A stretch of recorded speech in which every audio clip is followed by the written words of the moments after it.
Hello everybody, Snitch Racer here, and today I will be doing the tier list for the levels of Twisted Metal Black. Now I'm very excited to be doing a tier list for this game as it's my favorite in the entire series.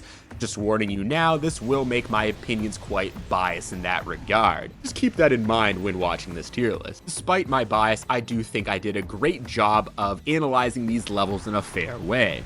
For this list, I will be rating the single player levels only based on the perspective of playing on the medium difficulty. So unfortunately, no multiplayer or bonus levels. During this list, I'll be going in order of how the levels appear in the game, and then giving them individual ratings as we go on. These ratings, of course, will go from trash tier to S tier. Alright, let's just jump into this and start out with level 1. Starting off with an absolutely incredible level, we have Junkyard. I don't know what it is about this level, but I've always been very fond of it. It might just be because it's the first level you see in the game, so you do play it a lot, but alas, I personally believe it is a very well designed level. Unlike most of the previous games in the series, this one starts off with a bang in regards to difficulty, and it can be quite the challenge for a new player. You are up against 7 enemies, and it immediately feels like you're being thrown to the wolves. In my opinion, this is a great way of doing a first level in a game like this. It spares no punches, allowing you to immediately understand how hard this game really is. You will learn the mechanics right away without being caught off guard by any sudden increases in difficulty like some of the previous games. As far as the level design itself, I think this level is the perfect size for the amount of enemies it has. It is quite large without being too big, making it so you can both get out of the action without being too far away from it. One of the things I noticed while analyzing this level is they're quite generous with the health pickups compared to the rest of the levels in the game. Now, despite the fact that quite a few parts of this level can be quite flat, I personally find the use of verticality to be quite decent. There's roofs and roads to ramp up to, along with areas down below in the depths. There's also a couple of big crushers on the map that add an element of unpredictability and danger to the level. To me, this map just has so much to it that it never gets boring. It's chock full of things to see and do. There's the main area in the middle that is quite open and can be very hectic. Usually most of the AI does hang out here, so you'll probably do most of the fighting there. In this area is also my favorite environmental weapon. What it is an abandoned helicopter suspended in the air that when fired, it will shoot out missiles targeting who's ever within its grasps. There's also a few secrets to be found on this map. Like most of the fans of the game already know, you can shoot down the plane that's flying around the map, which crashes into the bottom of the warehouse. When it crashes, it opens up an underground sewer that will lead you to unlocking Yellow Jacket along with a few extra pickups. To me, the atmosphere of this map is unbeatable. It truly feels like some crappy rundown junkyard that you wouldn't be caught dead in, though you'll probably be caught dead in quite a few times. This atmosphere is just perfect for a game such as Black. In general, Junkyard is a very well designed map that sets a high standard for the rest of the game. The map allows enough variety to keep things interesting without it feeling overwhelming. It's just a great challenge to start without being too difficult. I will comfortably be putting this banger of a level in the S tier. And next up is Suburbs, the first of 2 maps you can choose from for level 2. This absolutely humongous map has so many distinct areas, it might as well be like 4 different maps. First off, you got the main area of town made up of small businesses and some small houses. This area is quite flat, but there's a crap ton of buildings to hide behind to get out of danger. So, despite the fact this is the most hectic part of the map, you still can't escape.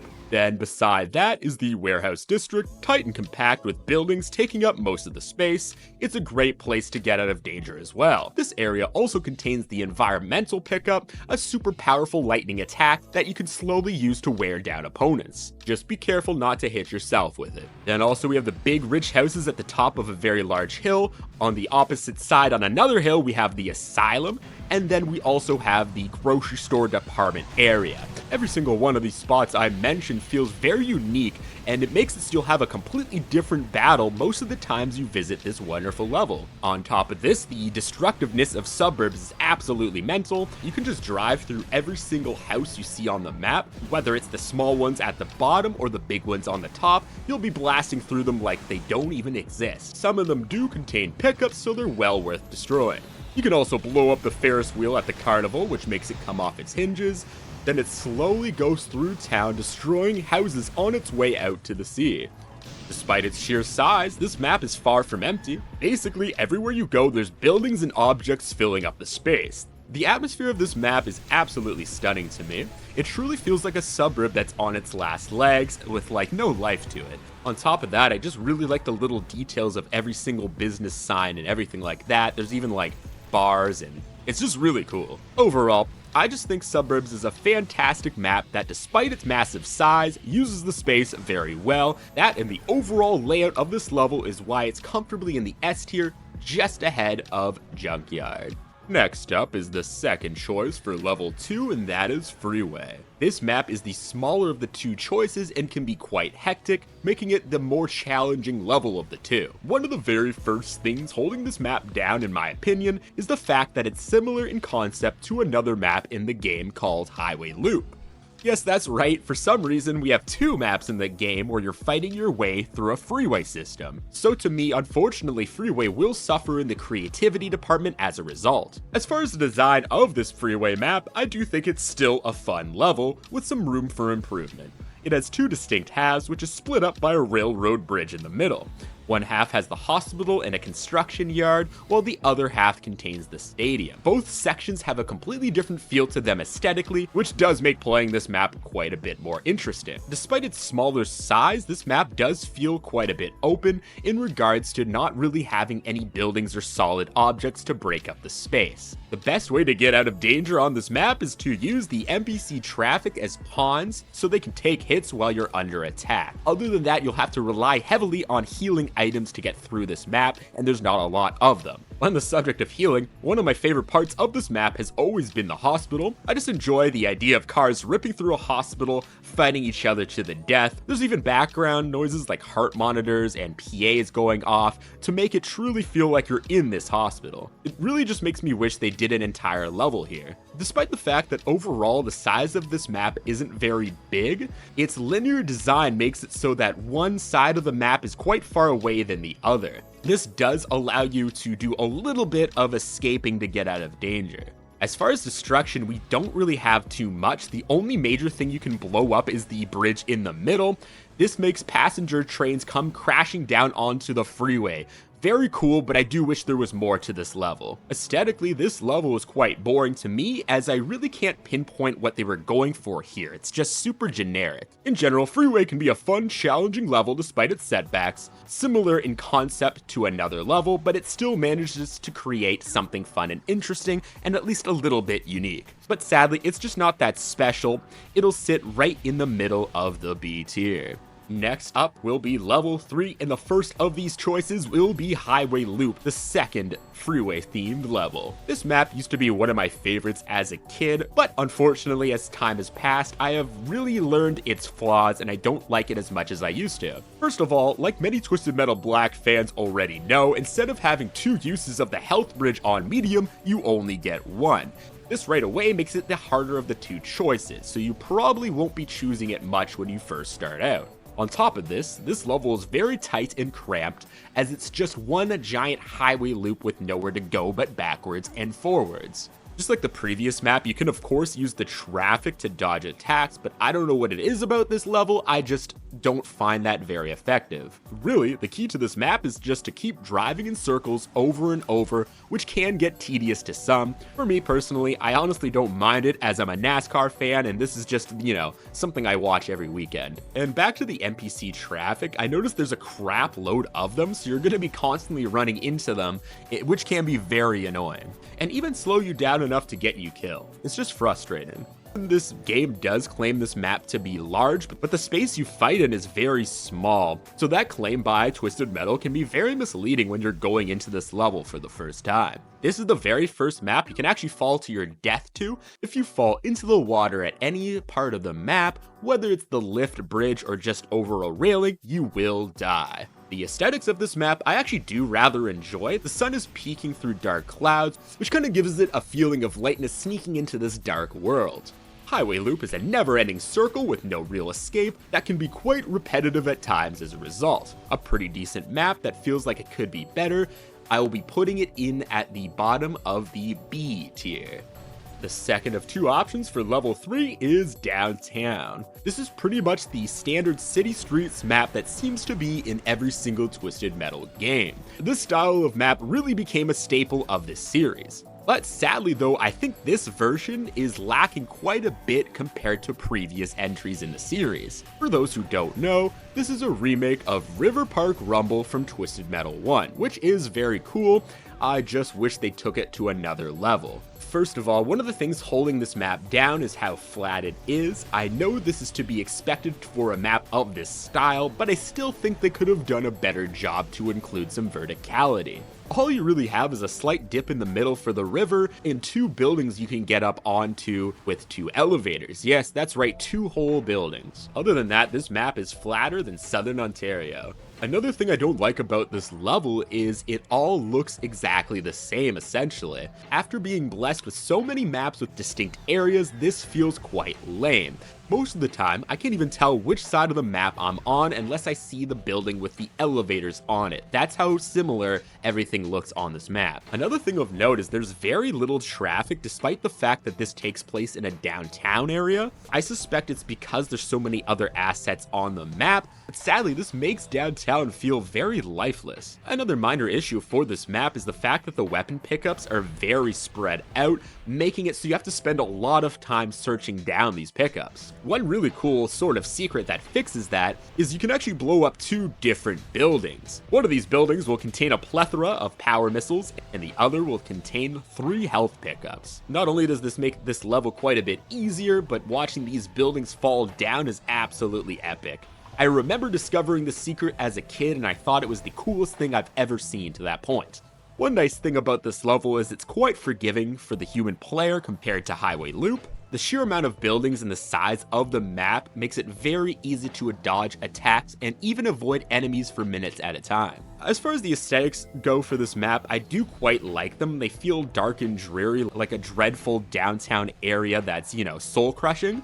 So I will give it positive points in that regard. Downtown does have some cool elements to it, but I find it boring to play on at times. Not boring enough to ruin it, it'll barely squeak into the bottom of the B tier just below Highway Loop. Next up, we have Minion Stadium. This is where you'll battle the boss of Minion. As a result, the makers of this game chose to make the design of this map very simple. I do understand why they made this choice, as it makes it so you have nowhere to hide, creating a true boss battle. I just wish that they could have added a few objects in the middle or maybe something in the background to make it a little more interesting. What it is essentially just a dumbed down, simplified version of the stadium that was already in the freeway map previously. Which to me is just not very creative. In my opinion, they should have gone somewhere else or just not included the stadium in the freeway map at all. Because with this, it feels sort of like we're going backwards. Now, like I mentioned, the stadium format does add to the challenge of beating Minion. You can't really hide whatsoever, so you either have to keep your distance and dodge attacks, or get super aggressive and kill him before he kills you. Of course, this is very tough and shocking for new players. I'm pretty certain that everyone who's ever played this game, once they get to Minion, they probably spend at least an hour before they beat this crazy, hard level. I do rather like the atmosphere and the aesthetics of this level. The sky is red and the clouds are moving super fast, which really makes it feel like you're in hell battling the devil. Honestly, I don't really have too much to say about this level. I understand the choice to make it simple, but to me it makes it feel super boring and generic. It is helped by the fact that the boss battle is fun, so that will save it from the trash tier. Minion Stadium will comfortably rest at the middle of the C tier. For level 5, you'll be going to Prison Ship. I'm letting you guys know right off the bat that this multi-stage level might be my favorite map in the entire series. And now I know there's a portion of the Twisted Metal community that can't stand this map, but I'm willing to die on this hill. So, like a lot of Twisted Metal Black fans already know, this level's split up into 3 stages. The very first stage, you'll be enclosed in what looks like a prison block with 2 other enemies. The only way out of this is to kill the 2 enemies or else you'll definitely be killed. It's kill or be killed. Then once stage 1 is over, doors open up and you have access to the rest of the ship, and 2 more enemies will be there. Then during stage 2, the ship will slowly move and eventually dock on land, opening up to stage 3. Here you'll be given access to land, which is the rest of the map, and the remaining 4 enemies. This multi-stage setup is why I believe this map was way far ahead of its time in that regard. I just don't remember anything of this scale being on any console games of that era. It's just so impressive that they managed to make this map work on a PlayStation 2 game in 2001. I'm just fascinated by this map. One of the complaints I do see about this map is the sheer size of it. I do get that to an extent, as once you get to the land part of the map, it can be tedious to find the remaining enemies. But I just think that the prison ship uses this space well. Similar to Suburbs, it has quite a few distinct areas that make the map intriguing. There's really just so much to explore on this map, I could go on for days. Essentially though, every single part of the map feels different in both design and feel. The ship can feel chaotic and hectic, while the remainder of the map can feel a little bit more calm and have one-on-one fights. There's also a few hidden areas in this map, like you can access a lift bridge by blowing up a building. You can also blow up a little box that will execute some prisoners on the ship. There's just so much detail in this map that they didn't really need to include. Now, it's funny, this map to me can vary a lot in regards to how difficult it is, which is adding to the reasons why I never get bored of it. Every single time I play this map, it's quite a bit different. Despite Prison Ship being a little bit divisive at times in the Twisted Metal community, I would argue that it's the best map in the game and probably even the entire series. The map structure is very well designed, and its multi-stage setup was way ahead of its time. This map will be going in the super, ultra, mega, super duper ultra tier. Now on to level 6, and the first of 2 choices here will be Snowy Roads. This map has always stuck out to me, as it does seem like it's the only map in the entire game that has its own unique color palette. Even as someone who generally enjoys the darkness of the game, I must admit that this level is a huge relief mentally. The map is white, which is the entire opposite of the rest of the game. As far as the layout's concerned, it's pretty straightforward. It's basically 2 flat circle planes on each end, with a short road in the middle separating them. Watch out though, as you'll have to be careful around the edges of the map, as you can fall to your death here, and you will fall to your death quite often. I don't know what it is about this map, but I always find it hard to tell how close I am to the edge, and I misjudge it constantly, even after playing this game for 23 years. All of this and the fact that this map is very small can create a very grueling challenge even to experienced players. You'll be dying really quickly if you aren't constantly moving and shooting at times. Even if you do that, you'll probably still die. I do really love the challenge of this map. I look forward to it almost every single time. It's just when I start speedrunning that I really don't. As far as the atmosphere goes, I have always adored this level. Like I mentioned, it's super unique in the fact that it's all white. On top of that, there's constant blowing wind, and the music in the background is very creepy, making the entire thing feel super eerie. Overall, Snowy Roads is a fun, simple map that I personally enjoy the challenge of. It may be quite hard, but there's ways to make the challenge a bit easier, and the atmosphere is stunning in this map. This level will be at the bottom of the A tier. Now onto what is objectively the hardest level in the game, and that's Drive-In Movie. This one was kind of the most difficult to rate, as I don't really choose it often, so it's the map I'm the least familiar with. Most of the time to me, this level is too much of a challenge to really make it worth playing. Although, after analyzing this level, there are quite a few neat things that I enjoyed that did save it from going into the trash tier. So right away, one of the things I noticed when analyzing this level is it feels kind of like it was thrown together last minute. There isn't much going on in the background, the buildings almost feel like generic assets apart from the movie screen. It just feels like a test level that they added at the last minute. The layout is very simple, of course. It's just a really small circle with a drive-in movie screen on one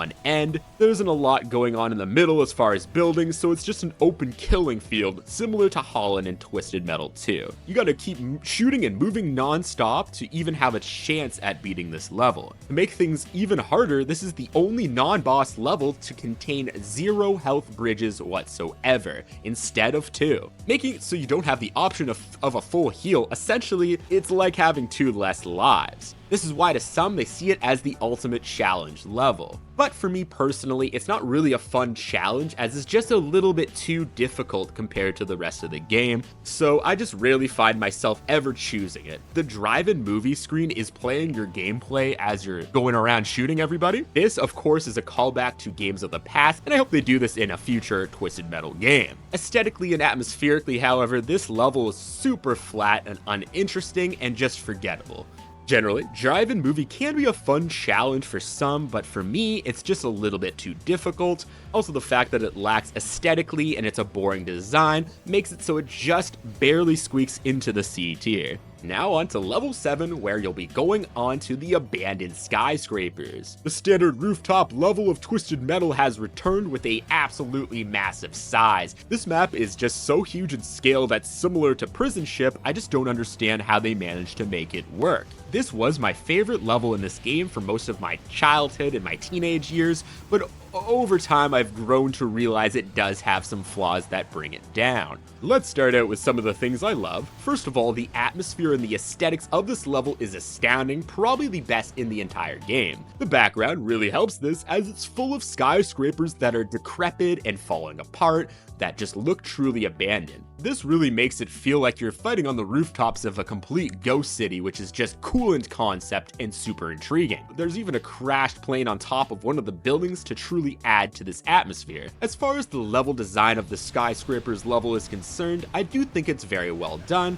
I just think it's a little bit too big. One cool thing is each roof does seem to have its own unique feeling and layout. There's even a chapel on top of one of the roofs, just super cool. In addition, the height of each roof seems to be different, making the verticality of this map actually quite impressive for taking place on rooftops. Now, of course, you'll have that constant pressure of having to be careful where you drive, as you can certainly fall to your death. This makes it so you have to be a great driver and a great shooter to conquer this level, which can really test your skills, and I just like that idea. On top of that, the edges do add a constant element of tension that's missing from other maps. Now back to the size of the map, and the sheer size of this thing can cause some issues in regards to the AI. Sometimes they just drive to a corner of the map and stop attacking you, forcing you to drive long distances just to find them. For some reason, this does seem to be a problem that's completely unique to this map in this game. One thing that's really cool about the size of the map is the sheer amount of exploration and map discovery that you can do, especially when you're a new player. There's just so many tiny details about this map that can make exploring it an absolute blast. I still remember spending hours doing this as a kid. The one strange thing about this map, however, is I do find it a bit easier than the previous 3 levels. It really kind of feels like a relief after the onslaught of levels 4 to 6. In regards to game design, to me, this isn't great, as for Twisted Metal, in my opinion, every level should get progressively harder, with maybe the rare exception of a boss fight in the middle. Skyscrapers is a massive atmospheric map that, despite it being very fun to play on most of the time, it does still have its flaws that ruin the flow of battle. Overall, it is extremely memorable, and I do have a soft spot for rooftop maps. It just barely misses out on the S tier, coming in at the very top of the A tier. Alright, now we're on to the final level, and to me this is the most forgettable one, and that's Warhawk's Rooftop. This is named after the boss battle you'll be having on this roof, where you go against the Warhawk helicopter. This level basically feels like an extension of the previous map of the abandoned rooftops. This of course lines up with the story of the game, however to me it makes the map feel very lame and the game repetitive. Again, this is a boss battle map, so it's quite simple in layout. The difference between this and Minion Stadium, however, is you do have a couple of places to hide in and behind the bunkers. The fact that you can hide and just the design of this boss battle does make it 100 times easier than the mid-boss battle of Minion. Even the way you blow up Warhawk's shield is way easier than Minion. So unfortunately, to me and the majority of Twisted Metal fans, this level has always felt very lame and quite boring, just super anticlimactic. Like the way I describe it, it feels like you're being punished with chores at the end of this game because you had too much fun. fun. You have to get your chores done before you can finish. As far as atmosphere and aesthetics go, this map does have the advantages of being in the same aesthetics of rooftops, however, it does not carry it very far as it's basically stealing that aesthetic from another level. Warhawk's rooftop is my least favorite level in the game. In fact, it's just one of my least favorite levels in the entire series, one I never look forward going to. I don't even have anything else to say really, other than obviously this level is going straight into the trash tier. Just an awful level overall. And that's it for my tier list of the iconic maps of Twisted Metal Black. I had an absolute blast exploring these maps at an analytical level. It really showed me how, for the most part, they did a great job of making each location have its own unique feeling and design. Twisted Metal Black is just chock full of gritty, well-designed maps that will stick in my brain for the end of time. If you like this tier list, there's still more to come. I'm currently working on the vehicles tier list for Twisted Metal Black, so please like and subscribe if you want to see more. Other than that, you guys have a wonderful day, and remember to tune in next time when I massage my man boob.